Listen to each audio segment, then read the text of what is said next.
Monsieur le maire de Famec, Michel Lipgott, Monsieur Jean-Marc Heyer, représentant de la Fondation Amilcar Cabral, Mesdames et Messieurs les élus, chers membres de l'Association franco-capverdienne de Moselle, chers amis, chers invités.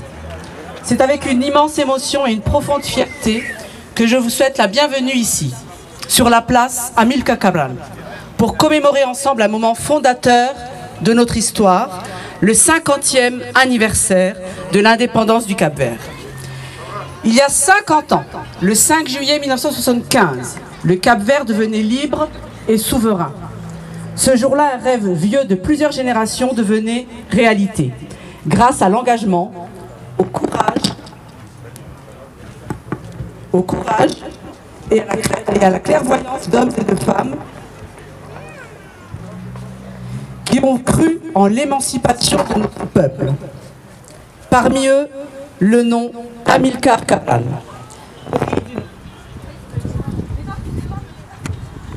Brille d'une lumière particulière.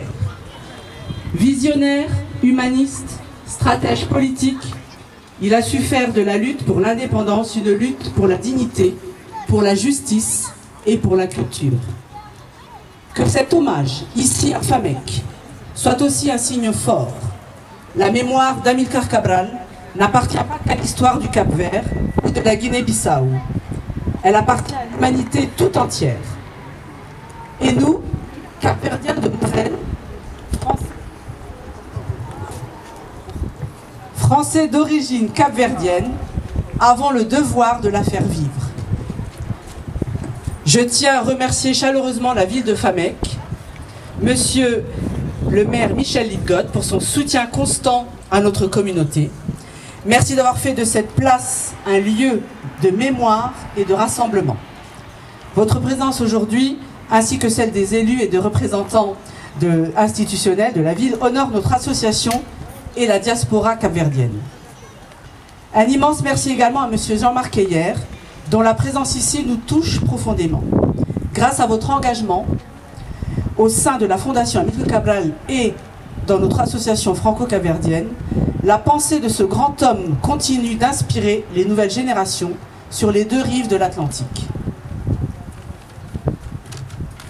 Enfin, je voudrais saluer tous les bénévoles, familles, jeunes et anciens membres de notre association. Depuis tant d'années, vous portez haut les valeurs de notre solidarité, les valeurs de culture et de fraternité.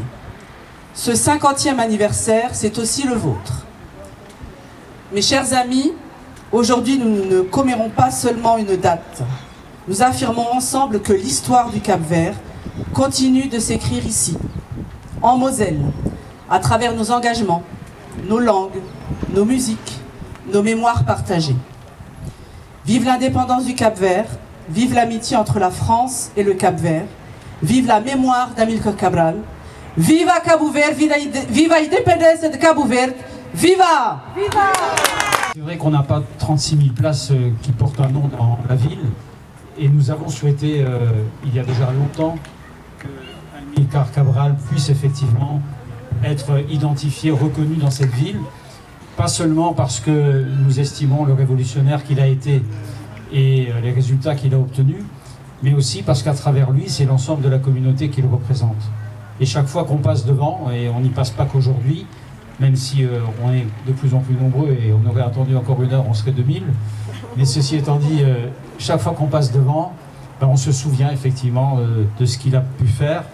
Il parle à la mémoire collective, et il parlera aussi aux plus jeunes qui sont ici présents, qui le liront dans les livres d'histoire, même s'ils ne l'auront pas finalement connu. Et je voudrais simplement en quelques mots rappeler, non pas ce qu'il a été, mais quelques-unes des paroles qu'il a prononcées ou quelques-unes des positions qu'il a prises. Il était contre tous les impérialismes, c'est-à-dire finalement toutes les dominations injustifiées d'une catégorie sur l'autre, si ce n'est pas par le mérite, mais simplement par la force ou par la dictature. Et il dénonça ces impérialismes, mais il alla beaucoup plus loin, puisque pour lui l'impérialisme c'était aussi peut-être à certaines époques ressenti comme l'impérialisme des Européens, ressenti comme l'impérialisme des Blancs, je dis crûment, mais ressenti également, permettez-moi l'expression parce qu'on ne l'utilise plus, mais aussi l'impérialisme par les Noirs. Donc il ne peut pas y avoir effectivement de domination de l'homme sur l'homme si elle n'est pas justifiée dans un cadre démocratique. Et ça, c'est extrêmement important. Et d'ailleurs, on a pu voir au centre Jean Morette les termes qu'il utilisait lui-même. Oui, les catholiques vont au Vatican, les musulmans vont à la Mecque, et moi je vais à l'époque, disait-il, à Alger, c'est-à-dire vers le lieu où l'on peut s'organiser pour organiser l'indépendance des peuples. Et c'est vrai que ça a été long, je l'ai rappelé lors d'une précédente cérémonie, il y a eu beaucoup de malheurs. C'est toute l'histoire de l'esclavage qu'on évoque également avec Amilcar Cabral. C'est aussi l'histoire des famines qui, encore au XXe siècle, étaient fréquentes. Nous subissions la guerre ici, mais au Cap-Vert, c'était la famine et les gens n'étaient pas forcément plus heureux. C'était tout aussi douloureux. Et moi, je suis vraiment très fier d'avoir, avec d'autres, évidemment, pu accueillir cette communauté dans cette vallée, pas seulement pour y travailler, même si c'était l'intention du patronat à l'époque et des politiques de l'époque, mais aussi pour faire partie de ces associations qui ont fait vivre la ville, qui ont fait notre fierté. Aujourd'hui, on parle du Cap-Vert, évidemment, dans le monde entier, mais on sait aussi que Famec existe à travers ces Cap-Verdiens. Et c'est important parce que toutes les communautés laissent une trace, et vous laissez une trace extrêmement positive. Alors à la fois parce que vous êtes dans une tradition évidemment catholique, et ceci joue, puisque vous êtes arrivé ici dans les églises. Enfin, je me souviens toujours de cette histoire qu'on me racontait, que M. Miranda et d'autres ont pu me raconter. Il y avait la neige, mais il y avait les croix sur les églises, et on savait à peu près où on était. Mais ça se limitait à ça. Et pour le reste, il a fallu effectivement que les uns et les autres puissent se rencontrer. Alors, moi j'ai fait ce que j'ai pu. À l'époque, on a commencé par me dire qu'il fallait que je fasse le paysan capverdien sur cette place. Quand il fallait filer, j'ai fait ce que j'ai pu. J'ai pas, je crois, je n'aurais pas survécu à l'époque, filer le maïs. Mais en tout cas, j'en ai un bon souvenir parce que c'est comme ça qu'on crée effectivement des liens entre les uns et les autres. Je me souviens aussi de ces soirées où j'arrivais à 8 h, très sérieusement, en costard-cravate, et où en général on commençait à 22 h ou 22 h 30. Donc moi, je n'avais pas intégré tout ça. Mais maintenant, on l'a intégré petit à petit, et ça fait partie du folklore local, et c'est ce qui vous rend sympathique. J'ai aussi une pensée pour Joao, qui a été mon conseiller municipal. Il y a Denis qui est là également. C'est important que chaque communauté puisse se retrouver effectivement dans les institutions de la République, parce que c'est ensemble que nous construisons la démocratie dans notre pays, la liberté, l'égalité, la fraternité, dont tout le monde doit jouir, quelles que soient ses origines. Je ne veux pas être plus long, parce que y a un monsieur qui est déjà assis, qui m'écoute attentivement, mais je ne voudrais pas effectivement que ce soit ennuyeux, mais je veux surtout que vous gardiez un très bon souvenir de cette cérémonie, qu'on y pense souvent dans le futur, et que les relations privilégiées qu'on a ne soient pas limitées évidemment à une place, à un moment, à une date, même si elle est importante parce qu'elle est symbolique, mais surtout que ce soit le symbole quotidien de nos relations. J'ajouterai simplement pour terminer, parce qu'il faut aussi faire la mémoire de ceux qui ont souffert en France pour défendre la démocratie. Il n'y a pas tellement de places dans Famec. Les autres places, on les a données à des résistants français qui sont morts durant la guerre et qui n'ont finalement jamais su, si ce n'est leur famille, qu'ils avaient une place dans la ville de Famec. Et c'est important, je pense à M. Bouladi, à M. Akkar en particulier. Et aujourd'hui, évidemment, on célèbre M. Amilcar Cabral. J'ai vu que certains avaient même mis ça sur leur t-shirt.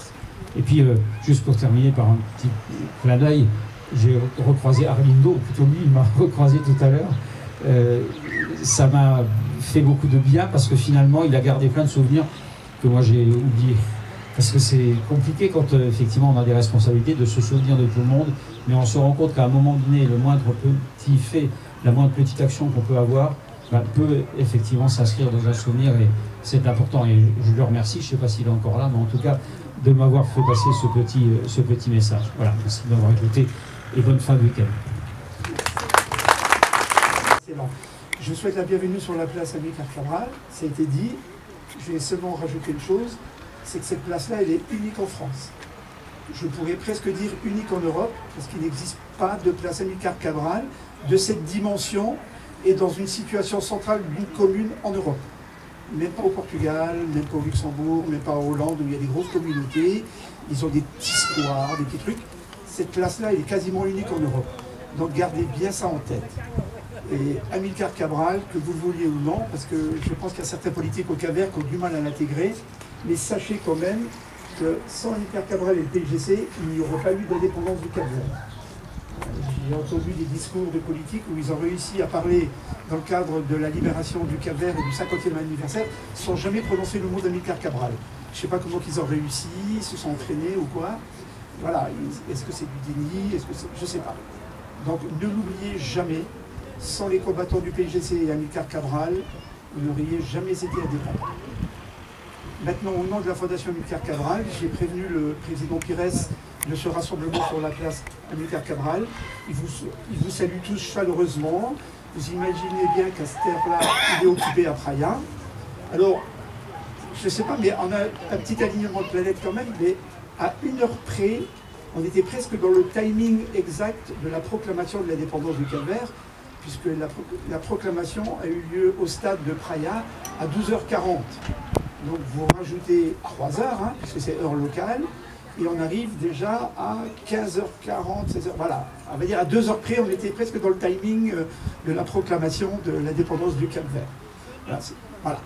Maintenant, on a tendance à l'oublier, je le répète souvent, autant que je peux, la Fondation Amilcar Cabral souhaite rendre hommage aux Quinverdiens de Moselle. Parce qu'on les a un peu oubliés, ces petits gars-là, mais Amilcar Cabral l'a fait un peu comme le général de Gaulle.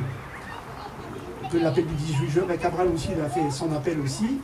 Parce que, en fait, Amilcar Cabral, dans sa lutte de l'indépendance, il ne souhaitait pas que des étrangers viennent combattre en Guinée-Bissau et que le sang d'étrangers coule sur son sol. Par contre, il disait, c'est l'affaire des Capverdiens et des Guinéens. Et donc, par l'intermédiaire, alors pour le secteur Moselle, c'était M. Pedro Pires, hein, le commandant, qui était pour recruter des combattants. Et sur le secteur mosellan, il y a eu 26 Capverdiens de Moselle qui étaient arrivés ici 1 an, tout juste 1 an. Donc vous imaginez bien la complication, le trajet, des fois même l'endettement.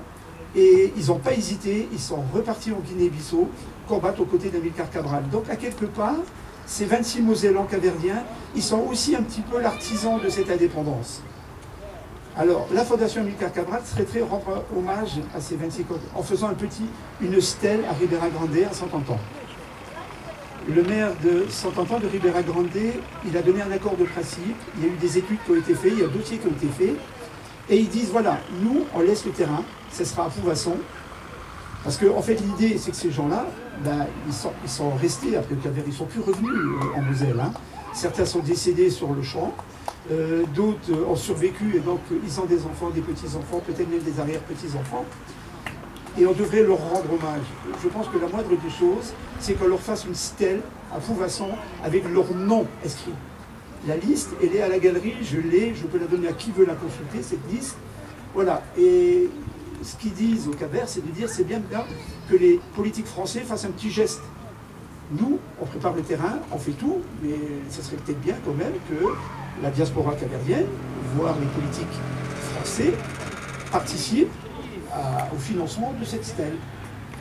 Voilà, alors, bon, moi j'en ai déjà parlé à des hommes politiques, puisque il y a quelques semaines, on avait le maire de Ribera Grande qui était à Florange, on avait le maire de Florange qui est aussi conseiller départemental, Capverdien de Moselle, conseiller départemental, vous voyez arriver, et en plus ils avaient même le ministre de la communauté qui était un ancien maire de Ribera Grande, hein, M. Georges Santos, il était, avant d'être ministre, avant d'être représentant et porte-parole du gouvernement, il était maire de Ribera Grande.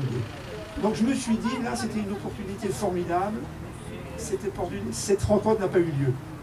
Voilà, donc c'est un rendez-vous manqué, c'est dommage, parce que la Fondation Amilcar Cabral, elle est prête, ses dossiers sont prêts, les devis sont prêts, il n'y a plus qu'à se lancer, de dire ok on y va. Voilà. Donc j'espère qu'on ne les oublie pas.